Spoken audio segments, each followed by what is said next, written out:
For years, the world believed the billionaire's daughter was blind. But it wasn't blindness. It was a criminal plan by a renowned doctor.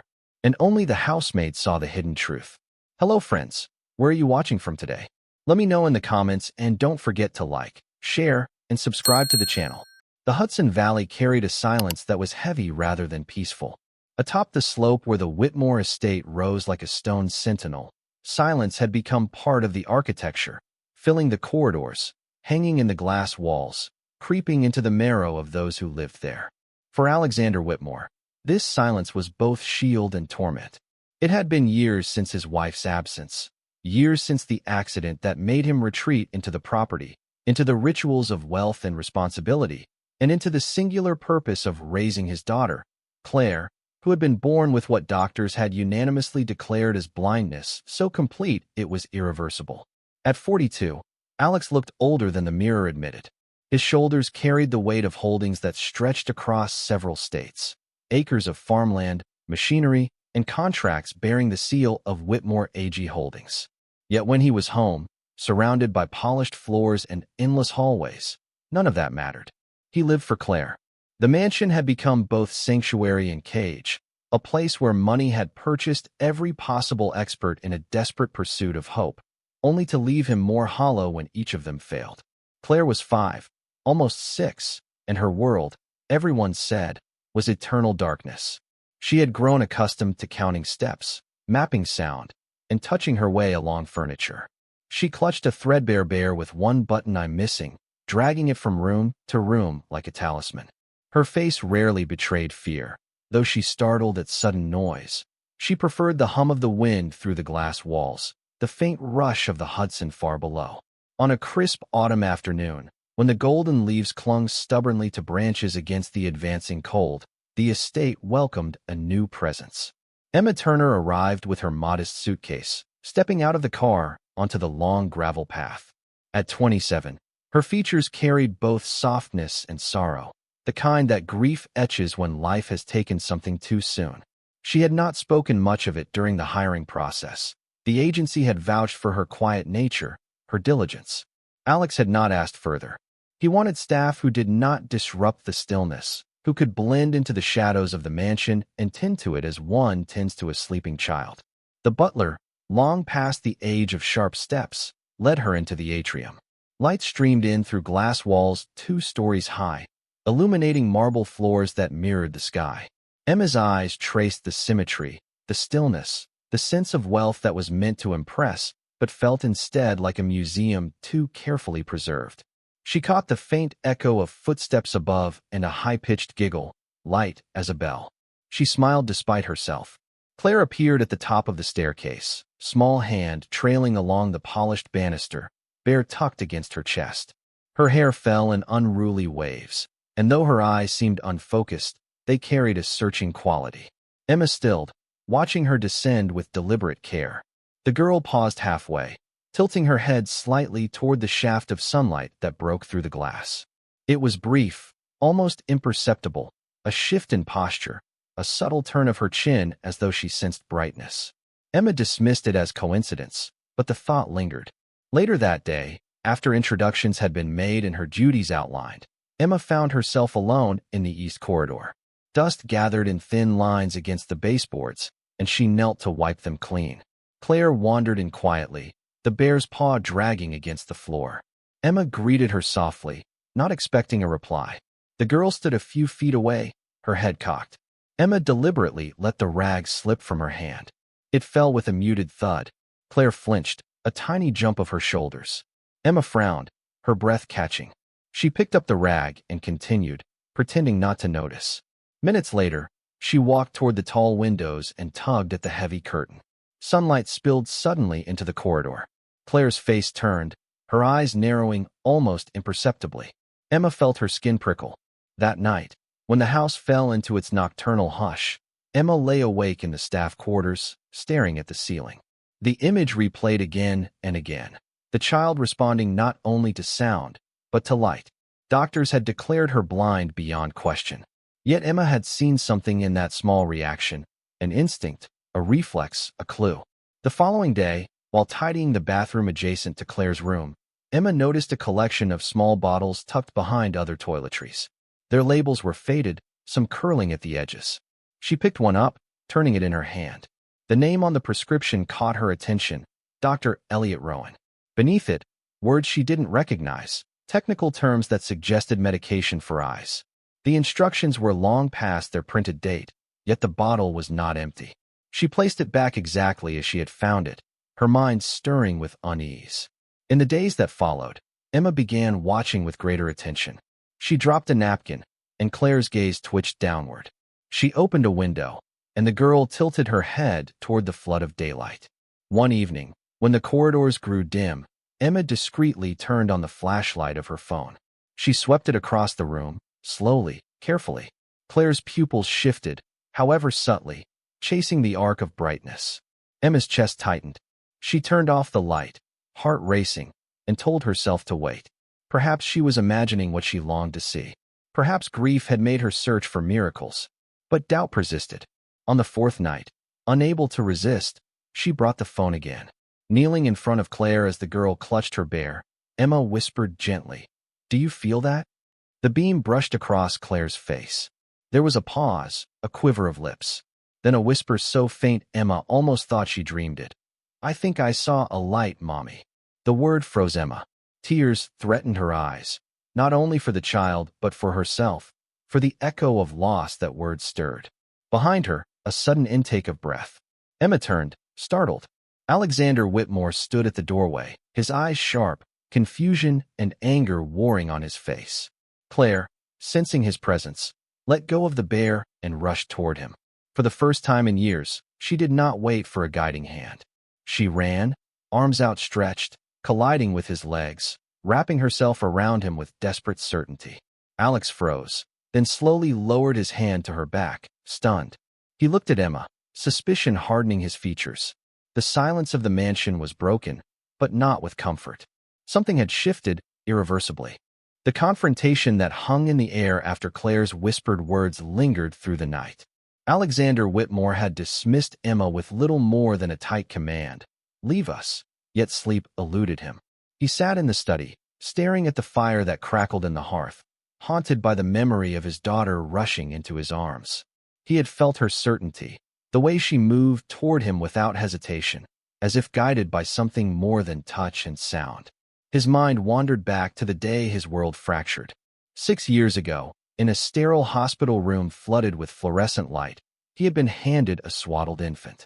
His wife, pale and exhausted from the delivery, smiled weakly before being taken to recovery.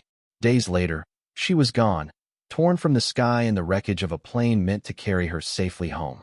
The grief was total, a wave that drowned him before he had learned how to breathe as a father. It was in that same fog that he first met Dr. Elliot Rowan. Charismatic, confident, the pediatric ophthalmologist had spoken with calm authority. He had examined tiny Claire and declared, with professional certainty, that she was blind, her optic nerves underdeveloped, her condition untreatable. Alex had clung to Rowan's words, not because he wanted to, but because he was too broken to question them. The treatment plan had included daily drops, to protect what little function there might be, Rowan had said. Alex never doubted. He had followed instructions, his own hands delivering the liquid ritual morning and night, as though duty could replace the love Claire's mother was no longer there to give. He had carried the guilt like a second skin ever since. Now Emma's observations echoed in his mind. He wanted to dismiss them, to call them naive. Yet he had seen it himself. Claire had turned toward the light, had run to him unerringly. Emma lay awake as well. In her narrow bed in the staff wing, her thoughts returned to the small voice that had called her Mommy. She had lost her own child a year ago, a grief so raw she rarely spoke of it. The stillbirth had stolen not only her baby but her sense of purpose, leaving her adrift. She had taken the job at the Whitmore estate seeking quiet, distance from reminders of her loss. Instead, she had found a child whose stirred instincts she thought had died. The next morning, Alex summoned Emma to the conservatory. The glass walls gave an uninterrupted view of the rolling hills and river beyond, but the air inside was taut. He stood near the tall windows, his suit immaculate, his expression severe. Claire played quietly on the floor nearby, humming to herself. "You will explain to me." Alex said without preamble. What it was I witnessed last night. Emma steadied herself. Mr. Whitmore, I think Claire may not be as blind as we've been led to believe. I've noticed small responses, to light, to movement. Last night, she told me she thought she saw something. He bristled. Do you have any idea how many specialists I have brought here? From Boston, from Los Angeles, from Zurich? All of them said the same thing. Nothing can be done. I know what I saw, Emma said softly. And what you saw? Claire giggled at that moment, dragging her bear across the rug. She tilted her face toward the sunlight streaming in, her eyes narrowing. Alex watched, throat tight. Later that day, Emma returned to the bathroom, drawn to the bottles she had discovered. She slipped one into her apron pocket, her hands trembling. The name on the label, Rowan, burned into her memory. That evening, after her shift, she searched on her phone. Medical articles, old conference listings, whispers on forums. The compound listed, cyclopentalates, anticholinergic agents, was known to dilate pupils, to suppress normal reflexes. Prolonged use could, according to some sources, create the appearance of blindness. Her heart pounded. Why would a doctor prescribe such a thing for years to a child? Alex stood in his study again that night, gazing at the flames. The guilt gnawed deeper. If Emma was right, had he been complicit all these years in keeping his daughter's world dark? The echoes of the past refused to fade. The tension between Alex and Emma thickened in the days that followed. He wanted to dismiss her, to preserve the fragile order of his world, yet Claire's small reactions kept unraveling his denial. The girl turned toward open windows, reached toward flickering shadows, blinked at sudden brightness. Each instance drove a wedge deeper into Alex's certainty. Emma continued her quiet tests. She laid out colored blocks on the carpet, naming them as Claire touched each one. When she held up the yellow, Claire's lips curved into a smile. Son, she whispered. Emma's heart leapt. But secrecy could not last. One afternoon, Alex entered the nursery unexpectedly. He froze as he watched Emma shine a small flashlight across a set of cards. Claire's pupils twitched, her head following the beam. What are you doing? Alex's voice was sharp enough to make Emma flinch. Trying to help her, Emma said, clutching the cards. You overstep. His jaw tightened. You think a few parlor tricks mean more than years of medical consensus? Then look at her, Emma urged. Really look. Claire, sensing the rise in tension, crawled closer to her father. She reached up, touching his hand. Daddy, I saw it again, she murmured. The words shattered him. He sank to his knees, pulling her into his arms. For the first time, he admitted aloud what had clawed at him in secret. Maybe I've been wrong. That night, Alex ordered the collyrium discontinued. The ritual ended abruptly. He locked the bottles away in his desk, uncertain whether he was saving his daughter or condemning her to disappointment. Emma, relieved, pressed on. She contacted Lucy Park, an old acquaintance from nursing school who had gone on to ophthalmology. She sent a photograph of the label. Lucy's reply came swiftly. This dosage is highly irregular. Bring it to me. Immediately. Emma concealed the exchange from Alex, knowing his pride and mistrust would resist. But she felt the momentum shifting, as though fate itself had opened a crack in the sealed silence of the estate. Alex, meanwhile, wrestled with guilt so sharp it nearly broke him. Every drop he had administered felt like a betrayal.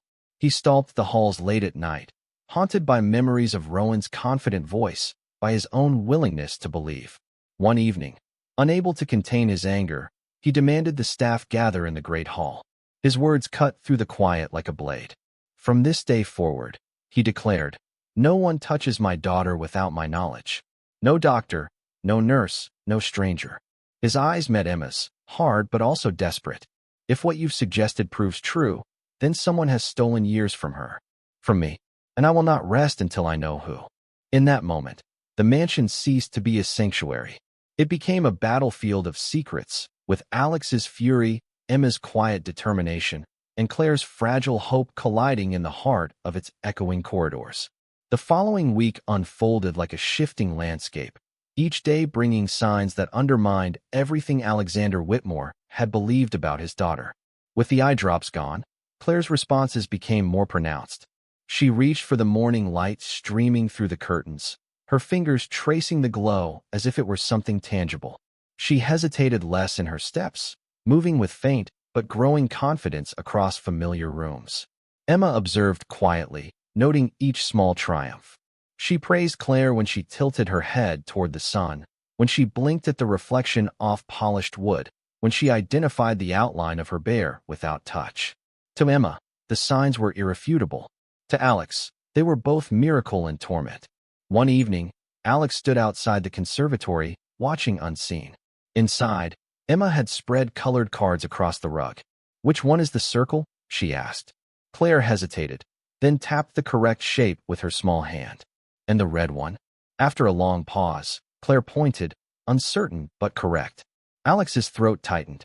His daughter had done what experts had sworn was impossible. That night, alone in his study, he poured himself a drink he did not taste. His mind returned to Rowan, always Rowan, whose confident voice had guided every decision. Why would a doctor prescribe something that masked vision? Why had Alex never questioned him? The next morning, Emma approached with hesitance. "Mr. Whitmore, I think you should see something." She held out her phone. On the screen was a message from Lucy Park.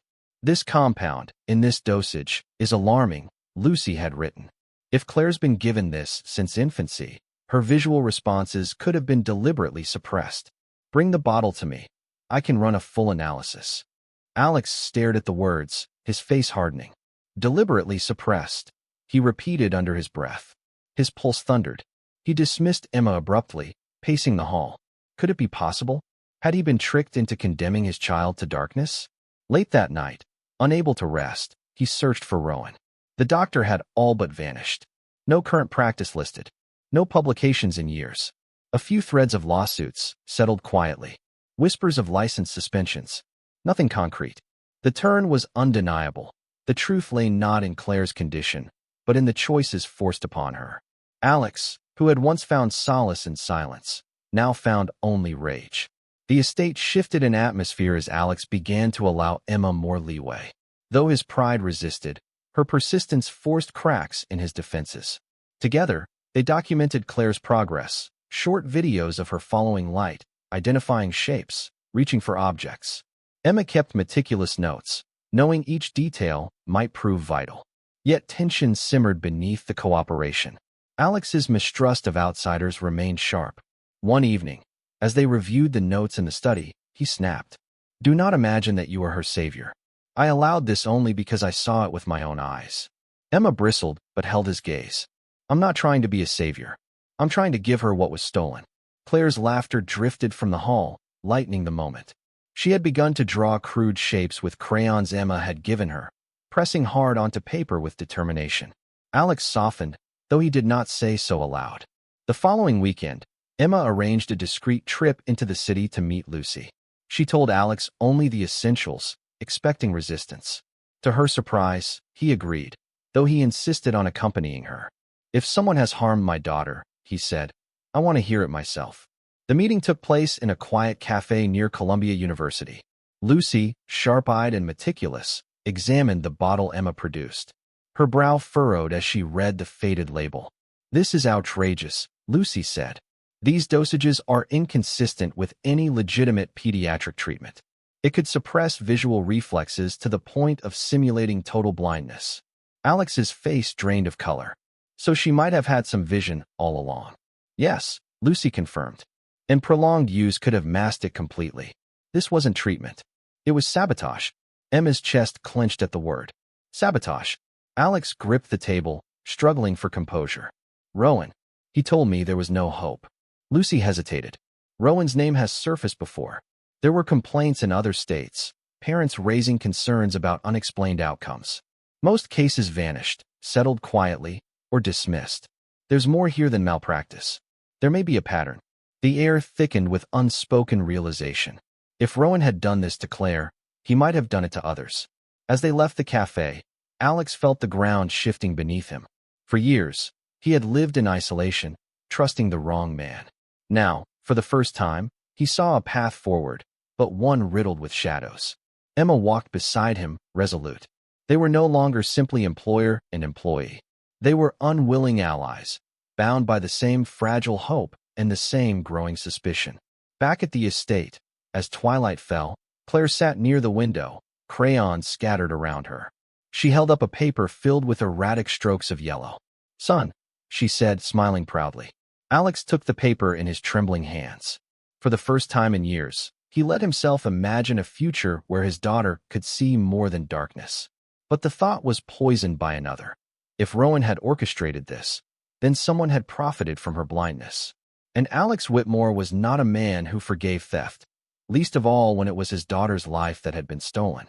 The Whitmore estate, once a place where silence was refuge, now thrummed with the undercurrent of suspicion. The discovery of Rowan's pattern, the possibility of deliberate suppression, had fractured the fragile order of Alex's life. For Emma, the truth carried equal weight. This was no longer about one child's stolen potential, but a network of choices, betrayals, and hidden motives. Claire's progress became undeniable. She reached for colors with confidence, distinguishing shapes with growing clarity. Emma coaxed her into games of shadow and light, placing a candle behind objects to let the girl trace their outlines. Each laugh from Claire was a victory, each gasp of recognition a small rebellion against years of false darkness. But every triumph sharpened the looming question: who had allowed this? Who had gained? Late one evening, Emma sat with Lucy Park in the hospital laboratory where the vial had been tested. Under fluorescent lights, Lucy laid the report flat on the table.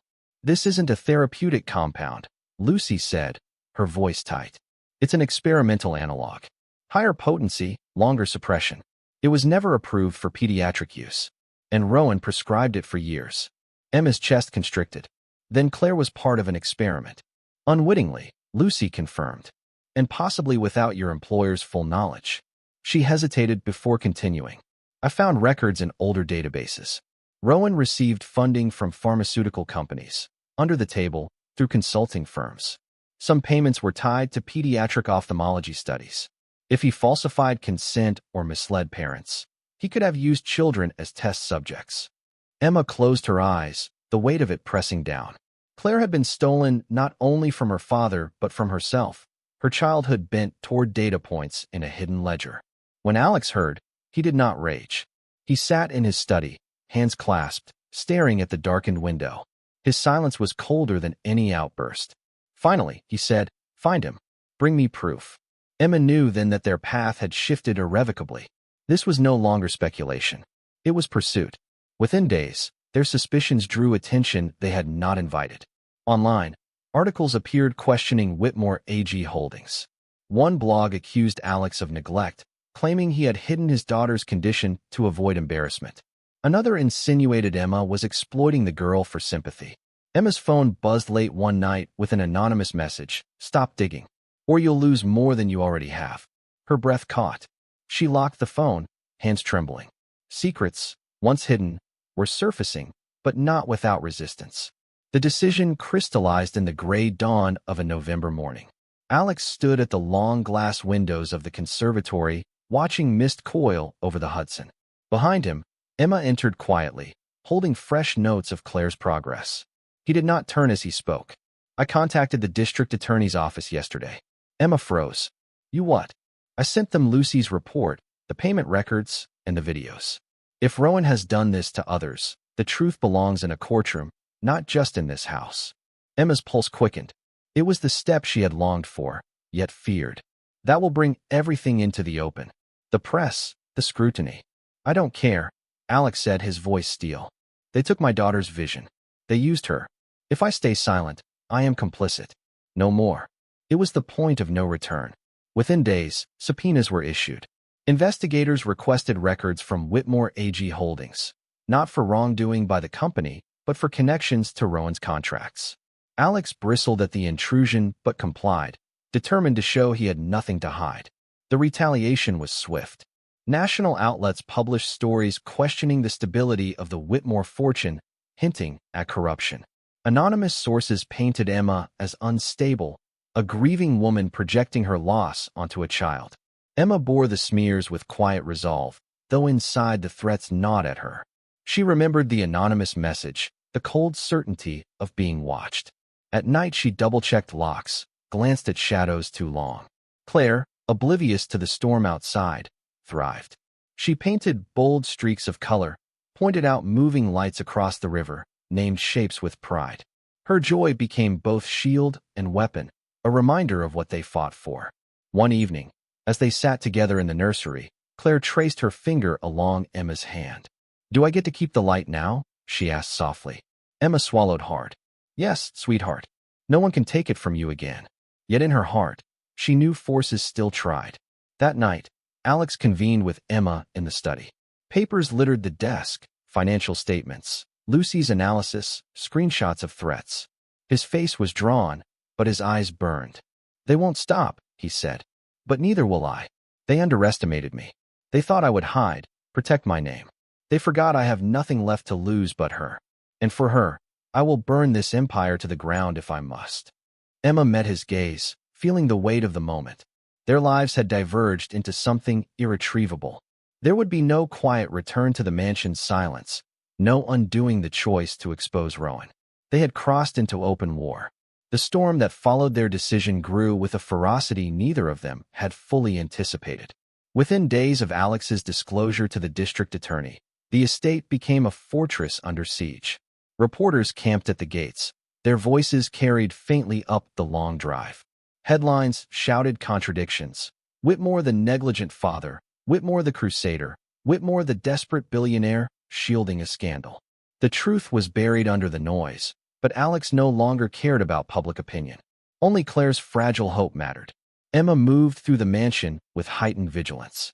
She checked doors twice, drew curtains at night, kept her phone hidden. The threats came steadily now, escalating from warnings to promises. "Stop, or she suffers next." She told no one but Alex, and even then only when his own phone rang with silence and breathing on the other end.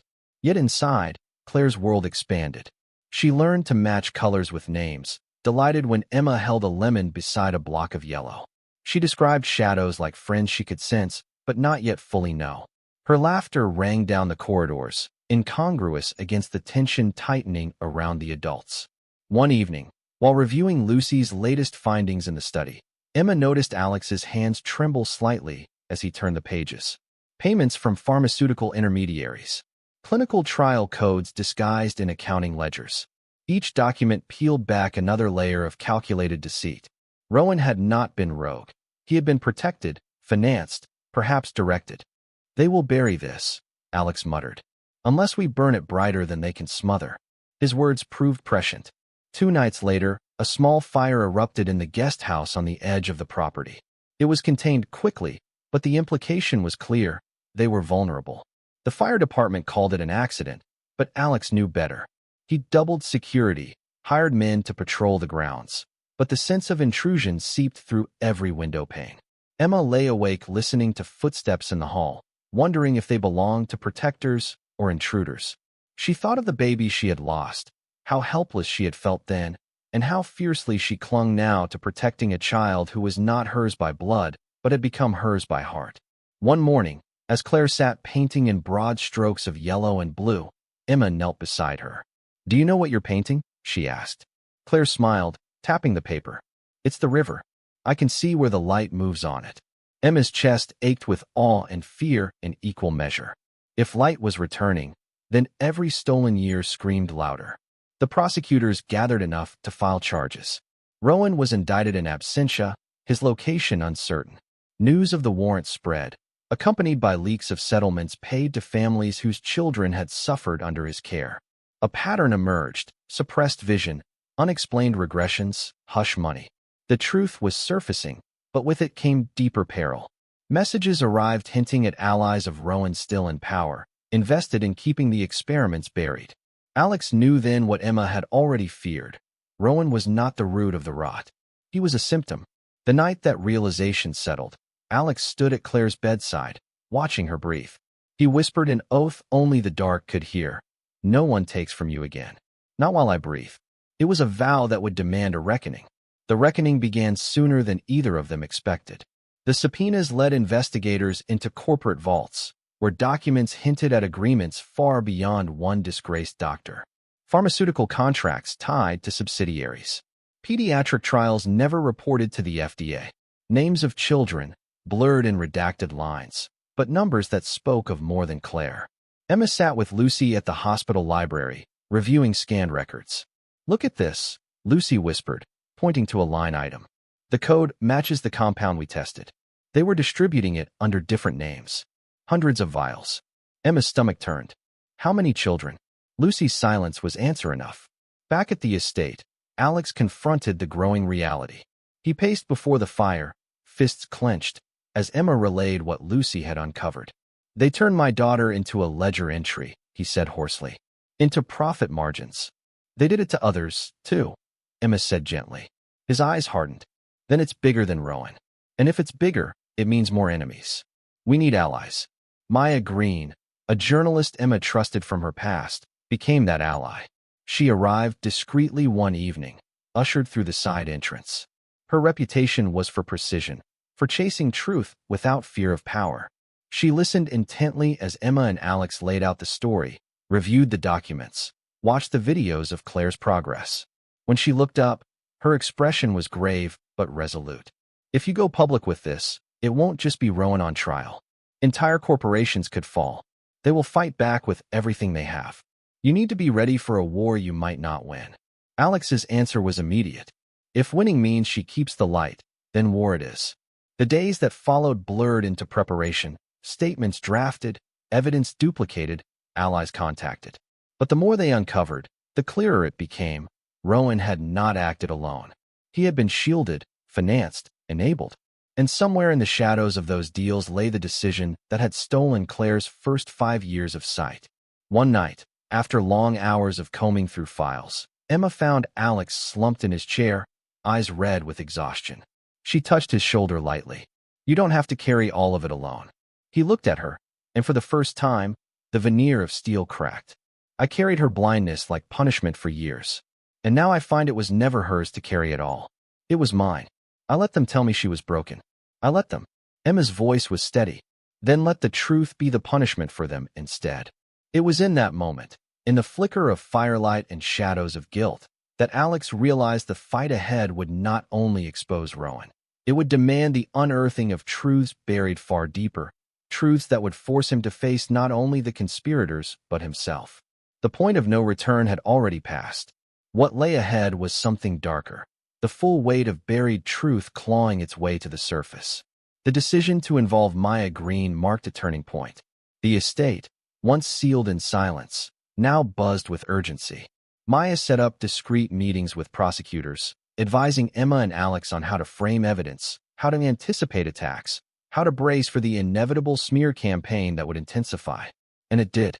Within a week, major outlets ran stories portraying Alex as a negligent father too consumed by his empire to notice his daughter's suffering. Others painted Emma as a manipulative employee, an interloper chasing influence through sympathy. The photographs that accompanied the articles were invasive. Long lenses capturing her walking with Claire on the grounds, Alex in moments of exhaustion by the gates. The pressure seeped into the mansion's walls. Claire felt it in subtle ways. The hushed conversations, the tightened security, the way Emma's eyes flickered toward every window, as if expecting an intruder. Yet Claire's world, for the first time, was blooming. She painted in bold colors, traced outlines of trees and shadows, marveled at the faint stars she swore she glimpsed through the glass ceiling of the conservatory. One night, Emma tucked her into bed, brushing strands of hair from her forehead. Do the stars stay even when we can't see them? Claire asked. Yes, Emma whispered. They're always there, even when clouds hide them. Claire smiled. Then I'll paint them tomorrow. It was a promise that pierced Emma's heart with both hope and fear. The next morning, federal investigators arrived with new subpoenas. Files were seized, hard drives copied. One agent pulled Alex aside. Mr. Whitmore, this case is widening. If Rowan's ties reach corporate sponsors, your daughter may not be the only victim. Are you prepared for the storm this will unleash? Alex's answer was calm but unyielding. The storm is already here. The consequences came swiftly. Stock in Whitmore AG Holdings dipped after a coordinated campaign of rumors. Contractors hesitated, banks called with wary questions. The empire Alex had built on soil and steel quivered under a threat far more corrosive than weather or market fluctuation. That evening, Emma found him staring at ledgers, his jaw tight. They're trying to break me, he said. They want to scare you into silence, Emma replied. He looked up, eyes burning. then they've chosen the wrong man. But even Alex could not shield Emma. Another anonymous message arrived on her phone: walk away or the girl pays. This time it was accompanied by a blurred photograph of Claire at the window. Emma's knees weakened. She showed Alex, her voice shaking. His fury was volcanic, but beneath it was fear that chilled him. Security was doubled, gates reinforced, but the image proved what they dreaded. Someone was watching, close enough to capture Claire in her sanctuary. The unexpected consequence of truth was exposure. By seeking justice, they had opened themselves to danger that could no longer be kept outside the gates. That night, as sirens wailed faintly in the distance and wind rattled the glass walls, Emma whispered to herself in the dark, "I won't lose another child. Not again." The trial of Rowan had not yet begun, but the battle was already fierce. Investigators pieced together his financial records, uncovering shell companies, payments routed through obscure consulting firms, contracts coded to conceal experimental compounds. Each revelation made the case against him stronger, but also revealed how many hands had shielded him. One evening, Maya returned from Manhattan with a folder of documents slipped anonymously into her possession.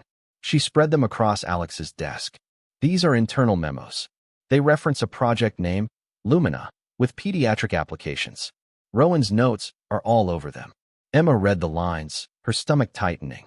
Lumina trials, Phase 1B. Pediatric group, ages newborn to 7. Target, suppression of reflexive visual processing to test neuroadaptation. Suppression, Emma whispered. They didn't want to cure blindness. They wanted to create it.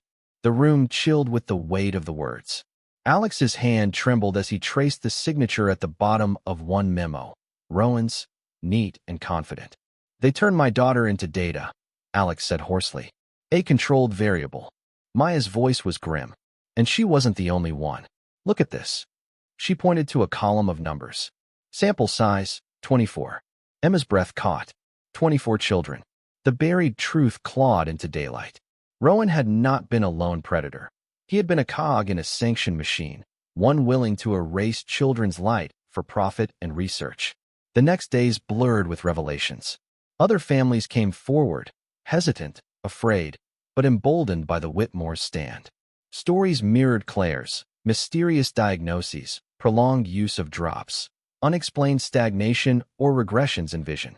Settlements had silenced many, but the pattern was undeniable. Public outrage grew, but so did the counterattacks. Anonymous articles smeared the families, accusing them of fabrications, of chasing money. Rowan's defenders painted him as a scapegoat, a genius ruined by bureaucracy. Through it all, Claire thrived, unaware of the maelstrom. One evening, she presented Alex with a drawing, a woman with flowing hair, a smile sketched with certainty. "It's Mommy," Claire said. "I see her when I close my eyes." Alex's throat tightened. He had not spoken of his late wife in years, the grief too raw, too entwined with guilt. Now his daughter, who had never seen her mother, drew her from memory shaped by love and whispers. He held the paper as if it were sacred. "She would be proud of you," he whispered. The moment steeled him. The buried truths could not remain in shadow. They demanded light, no matter the cost. That night, Alex stood before Emma and Maya in the study. The memos lay between them, the evidence of deliberate harm. This goes beyond Rowan. This is systemic. If the law doesn't root it out, then we will. Whatever it takes. The fire crackled, the glass walls reflected their resolve, and somewhere outside the estate gates, unseen eyes watched. The final truth had been unearthed. But bringing it to light would demand sacrifice none of them could yet imagine. The mansion was no longer quiet. It pulsed with a different kind of energy. Lawyers arrived in dark cars, carrying binders that bulged with depositions and financial trails. Investigators moved through the halls with laptops and scanners, cataloging every scrap of evidence tied to Rowan and the Lumina project. What had once been a sanctuary was now a staging ground for battle. Alex sat at the long table in the dining hall, its polished surface covered with papers. His empire, once measured in fields and harvests, was now distilled into exhibits, affidavits, contracts. Yet beneath the stacks of ink and paper, the stakes remained heartbreakingly human. The small girl who ran through the halls giggling, chasing rays of light like fireflies. Emma sat beside him, reviewing timelines of Claire's progress. Each note detailed subtle milestones. The first time she blinked at brightness, the moment she named yellow, the day she pointed at a shadow and whispered, tree.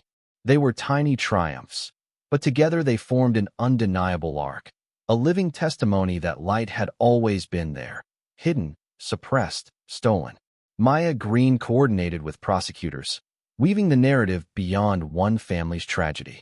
"This isn't about negligence," she said during one late-night session, her voice sharp with conviction. "It's about deliberate human experimentation.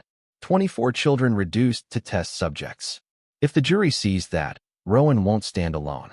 The companies funding him will have no place to hide." But the preparations weighed on Alex more heavily than he admitted. He wandered the corridors at night, haunted by guilt. For years he had administered the drops, never questioning. He remembered Claire's infant eyes, the way they had seemed unfocused, and how quickly he had surrendered hope when Rowan declared blindness final. He had buried his doubt under wealth and isolation, telling himself he was protecting her, when in truth he had been protecting his own fear. Emma found him in the conservatory one night, staring at the river. "You blame yourself," she said softly. He didn't deny it. "I put poison in her eyes every day." "You trusted a doctor," she countered. "A man who exploited your grief. That's not your crime." His choices were. Alex turned to her, shadows etching lines into his face. "But I let it happen." Emma touched his hand, steady. "Then let what happens now be different." The words became his anchor. He began preparing not as a man shielding his empire, but as a father determined to give his daughter back the years stolen from her. Meanwhile, Claire sensed the shift. She asked why so many strangers filled the house, why Daddy spoke in harsh tones with people who smelled of paper and ink. Emma explained gently that they were helping tell Claire's story, so the world would know what had been done to her. Claire tilted her head thoughtfully. "So they'll know I can see?" Emma smiled, tears in her eyes. "Yes, sweetheart. They'll know you found your light." The final preparations stretched late into nights. Witness lists, expert testimony, evidence chains. Lucy Park agreed to testify about the compound's effects, her voice trembling but resolute. Other families agreed as well, bringing with them photos of children lost to silence and settlements. On the eve of the trial, the estate fell quiet once more. Alex stood with Claire at the great window, the river dark and endless. She pressed her hand against the glass, her reflection mingling with his. "Will it be scary?" she asked. "Yes," he admitted. "But we'll be together." And for the first time in years, he felt the silence not as prison but as pause, a breath before the storm.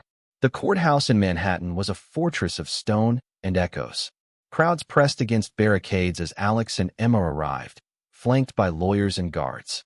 Cameras flashed like lightning. Voices shouted accusations and questions. Through it all, Alex kept Claire close, her small hand nestled in his. Inside, the courtroom hummed with tension. Reporters filled the benches, pens poised. At the front sat Rowan, older now, his once charming smile replaced by a mask of practiced calm. He wore the suit of a man who believed he could still talk his way out of ruin. His eyes flickered briefly toward Alex, then away. The prosecution opened with clarity. "This is not about mistakes. It is about choices." Dr. Elliot Rowan and his associates deliberately administered experimental compounds to children without informed consent, masking vision, altering development, and endangering lives. They did so for profit, for contracts, for data. The victims were children, including Claire Whitmore. Emma was the first key witness. She sat straight, voice steady, recounting her first days at the estate. She described the moment she dropped the cloth and saw Claire flinch, the first time she opened a curtain and watched the girl tilt toward the light, the night Claire whispered she had seen a glow. Her testimony was simple, rooted in observation, undeniable in its humanity. Defense lawyers tried to undermine her, suggesting grief over her lost child had clouded her judgment. Emma met their insinuations head-on. "Grief makes you fragile," she said firmly, "but it also makes you notice the smallest signs of life. I saw what was there, and I knew it was real." Lucy Park followed, clinical and precise. She explained the compound's chemistry, how prolonged use suppressed natural reflexes, how dosages on the bottles were far beyond therapeutic norms. She displayed charts, lab results, scientific clarity layered over Emma's human truth. Then came Alex. The courtroom hushed as he took the stand. He spoke of the day his wife died, of Rowan's confident assurances, of the years he had lived in silence with his daughter. His voice wavered when he described administering the drops, his guilt laid bare before the jury. "I believed him," Alex said, "because I was broken, because I needed to believe someone knew what to do. And in that belief, I failed her. I failed my daughter. But the truth is clear now. She was never broken. She was stolen from." The words reverberated in the chamber, raw and unvarnished. Rowan himself eventually took the stand, his defense polished. He claimed he had acted in pursuit of innovation, that parents had consented, that the compounds were within experimental bounds. His words dripped with the same charm that had once convinced Alex. But under cross-examination, the memos surfaced, the hidden payments, the redacted lists of children. His calm faltered. The climax came when prosecutors played a video recorded in the Whitmore estate. Claire, laughing, following a flashlight beam across the carpet, naming colors in her halting but triumphant voice. The jury watched silently, faces tight with emotion. When the video ended, the room seemed to breathe as one. It was no longer about numbers or memos. It was about a child reclaiming her stolen light. By the end of the day, the weight of evidence pressed heavy against Rowan. Yet the verdict was not immediate. The judge recessed, the jury tasked with deciding the fate of a man who had turned children into experiments. Outside, the crowd swelled, divided between outrage and denial, noise and silence. Inside, Alex sat beside Emma, Claire asleep against his chest. He looked down at her, then at Emma, and whispered words that carried both gratitude and exhaustion. "You brought the light back." Emma shook her head gently. "She carried it all along. We only uncovered it." The moment of truth had arrived. The outcome lay in the jury's hands, but for Alex and Emma, the transformation had already taken root.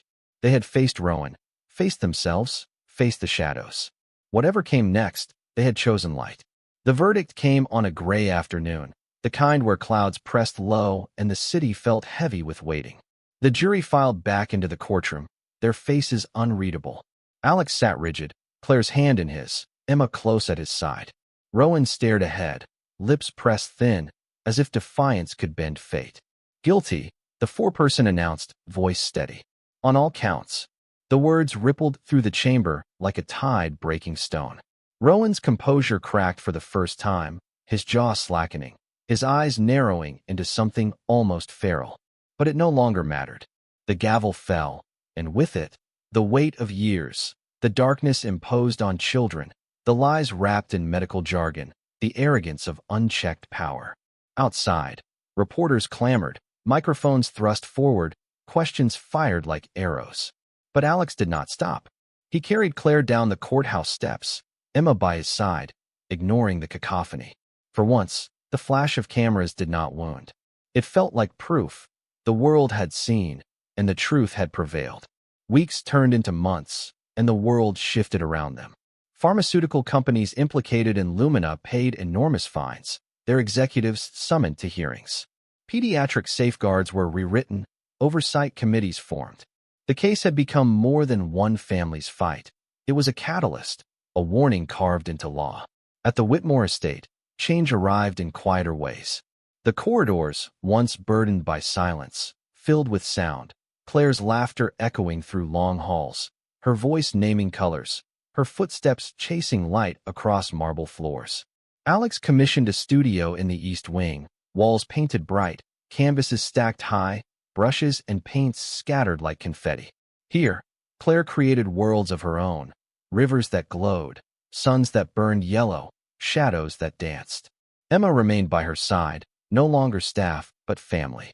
Her grief softened in the warmth of Claire's presence, the ache of loss transformed into the fierce joy of guardianship. At night, she tucked Claire into bed and whispered stories of stars that always remained, even when unseen. Alex, too, transformed. The guilt that had once bound him became fuel. He established a foundation in his wife's memory, dedicated to protecting children in medical trials. At its first ceremony, held in a hall filled with families who had once stood alone in their pain, Claire received a small medal for bravery. She clutched it in both hands, smiling shyly as applause filled the room. In his speech, Alex did not speak as a magnate or a public figure. He spoke as a father. We believed she lived in darkness, he said, voice trembling. But the light was always there. It only needed to be uncovered. And sometimes, when we cannot see for ourselves, it is those who walk beside us who show us the way. His eyes met Emma's across the crowd, gratitude unspoken but profound. Years later, the studio's walls overflowed with Claire's art. One piece stood at the center of her first exhibition in New York, a canvas painted in broad, radiant strokes of gold and white, a figure of a woman reaching out her arms. Beneath it, Claire's inscription read, "The first light did not come from my eyes. It came from a heart that saw me before anyone else." The crowd hushed as she spoke her brief remarks, her voice clear, her eyes alive with light. "I thought I was born into darkness," she said, "but I learned the light was never gone. It was waiting for me, and it found me in the kindness of those who refused to stop looking." Emma stood in the audience, tears in her eyes, Alex at her side. For the first time in years, he felt peace, not because the past was erased, but because it had been faced, endured, and transformed. The Hudson Valley estate, once a mausoleum of silence, breathed again. Glass walls no longer reflected emptiness, but vibrancy, life moving freely within. The empire continued, fields stretching across states, but its true legacy no longer lay in profit. It lay in a child's laughter, in art splashed across canvas, in the bonds forged from grief into family. And in the quiet of one evening, as the sun dipped low and painted the river in strokes of amber, Claire turned to Emma and whispered with wonder, "The light is everywhere." And this time it truly was. If you made it this far, leave us a comment telling us where you're watching from today and what you thought of the story.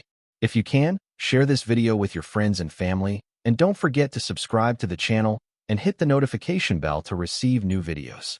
A big hug, and see you tomorrow.